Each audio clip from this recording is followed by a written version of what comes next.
Picture yourself in a sales room. You're about to buy a car. About to buy a car. And there are models that are run differently. Some look like fun. Will it be reliable? Will it be fun? How much will it cost me? What do you do? That is what's happening here today. You're making a choice, or next week you'll be making a choice, except this time you don't have the luxury of taking a test drive. A vote for the union is an experiment, and it cannot be easily undone. A decision to vote yes or no is a very important and very personal decision that will affect your career, it will affect the company, and the operation of this facility, our neighbouring facility in French Road, and the other facilities we have around here. And it's very important that you fully understand the implications of what that is and why we feel so strongly that you need to be educated on the facts. So, what are the facts? Firstly, I mean this very sincerely, Siemens is not anti-union. We want you, our employees, to be fully educated on the rights to join or not join, and we will protect your rights via a secret ballot election. That is an election where nobody knows how you vote but you. And that's in full compliance with the law. Secondly, the union cannot truthfully promise things will always be better with the union. If they win the right to represent you, the guarantees, some of you may have heard as guarantees, are subject to a collective bargaining process. Any promises of higher pay or other benefits are subject to negotiation. Now, what does that mean? It means that the union will present to the company a proposal to make a change. Then the company must decide whether or not to accept it. Whether or not we agree to a proposal is based on an evaluation of how it impacts our cost, our competitiveness, and the good of the company, and the good of the employees. By the way of this process, which can take a long time, it can take months or even up to a year, or in some cases more than a year, the changes are discussed and changes are proposed before it comes to a ratification vote. I want you to be clear, during the time, if it comes to that, during that time, we as the company are prohibited by law from making any unilateral changes to salaries or positions.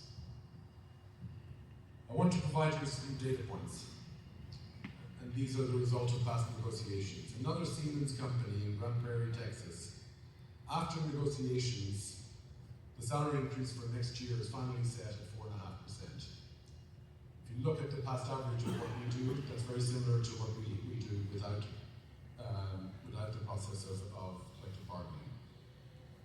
In fact, our merit-based increase was up to 8% depending on performance.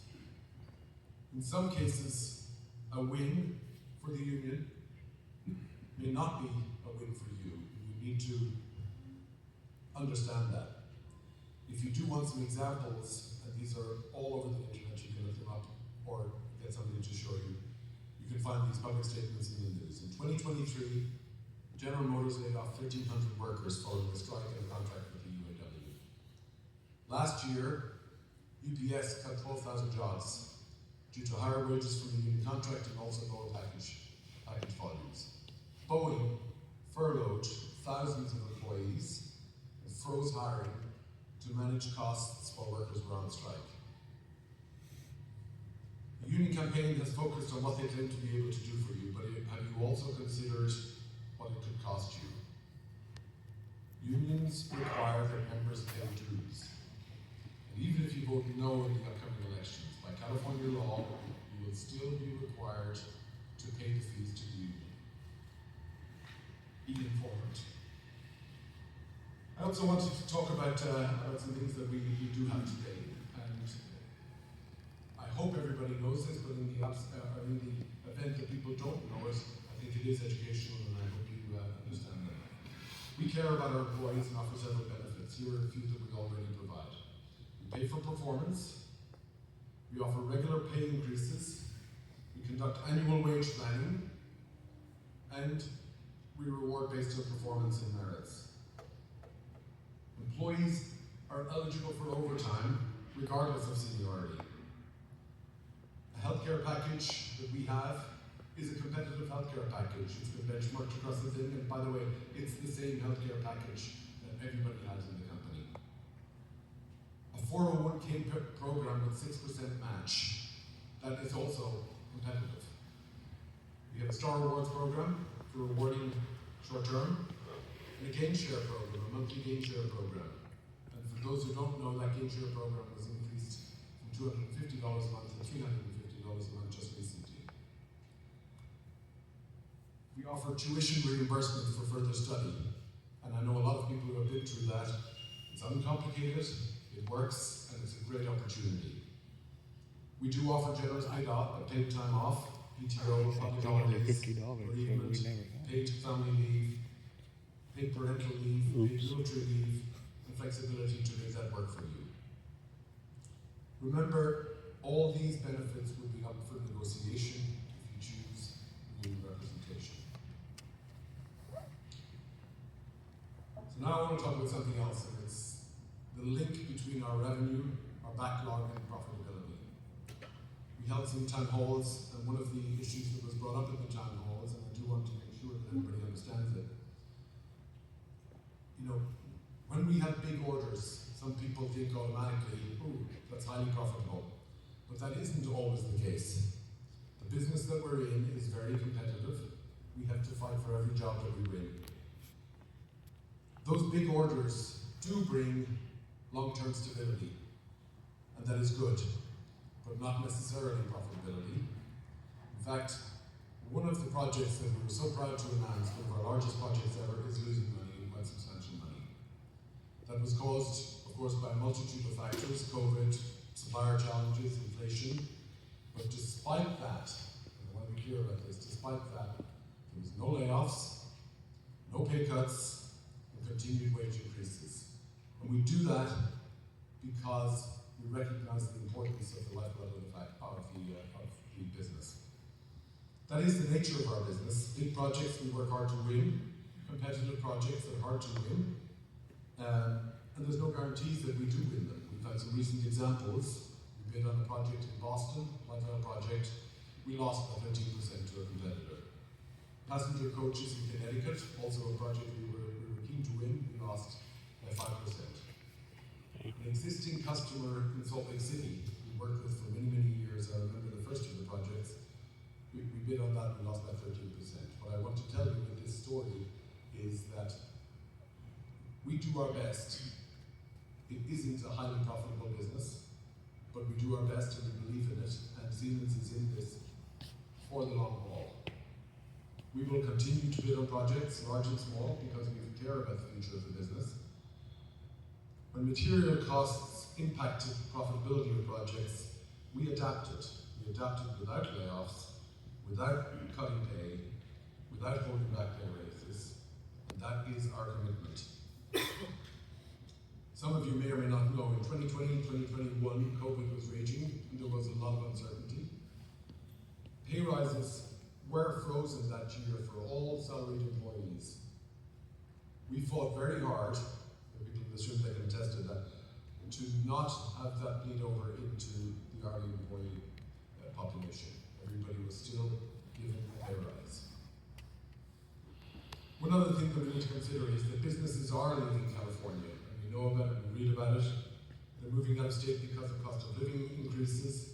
We have continued to invest in Sacramento. We've invested more than $150 million in the last 10 years in this. And we are in for the long haul. There's a lot of uncertainty about the economy, about the impact of supply chain because of tariffs.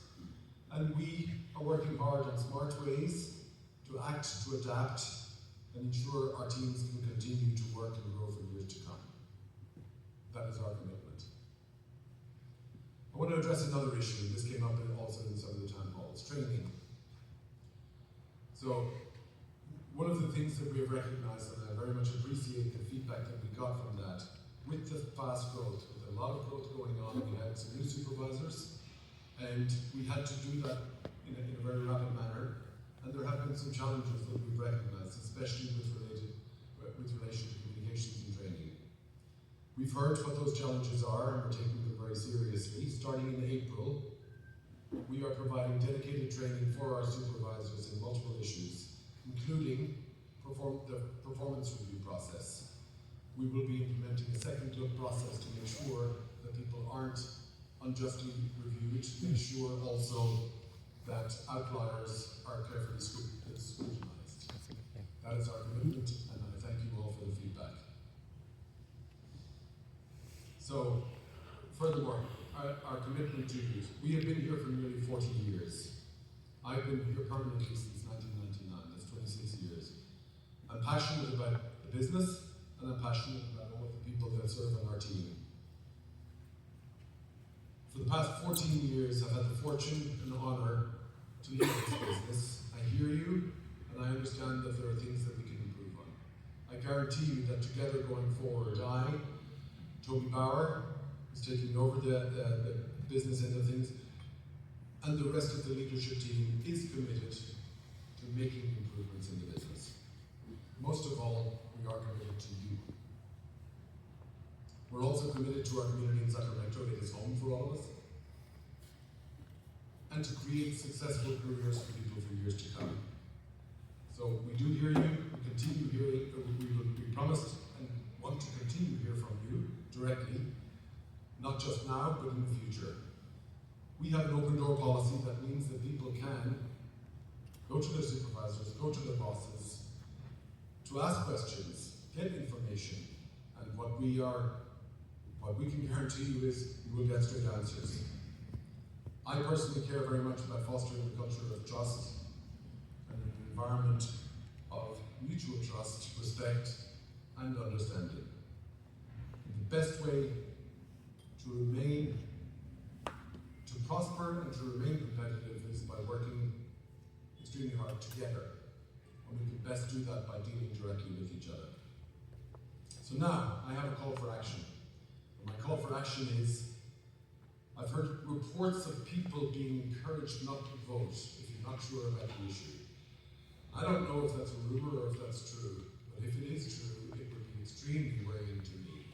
If somebody came to me and said to me, well, just sit this one out, that would be taking away a right of mine to choose for me. That is not the society we live in, and it's not the culture that we want around here, especially when it's this important. Your voice matter. And when we ask you to vote no, we're asking you to vote for your own voice, your own interests, your own future, your family's future, your own opportunities for long-term growth, and your own opportunities to make improvements and to own the environments that you have, not after long-winded legal and corporate processes. And we are voting for you keeping your paycheck in your pockets. So, with all of that, I'll sum up. Strongly encourage all employees to vote on March 13th. If you choose not to be represented by the union, vote no on March 13th. Thank you all for listening to me. And most importantly, thank you for all that you do today. I'd like to just hand the microphone over to a couple of people here. Once again, thank you.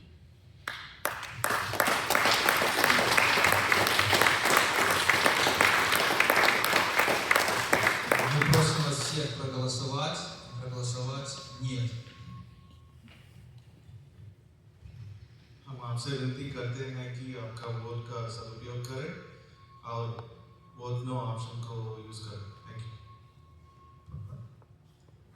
Hinihiling po namin sa lahat ay bumoto at ilagay sa balota at hindi. Thank you.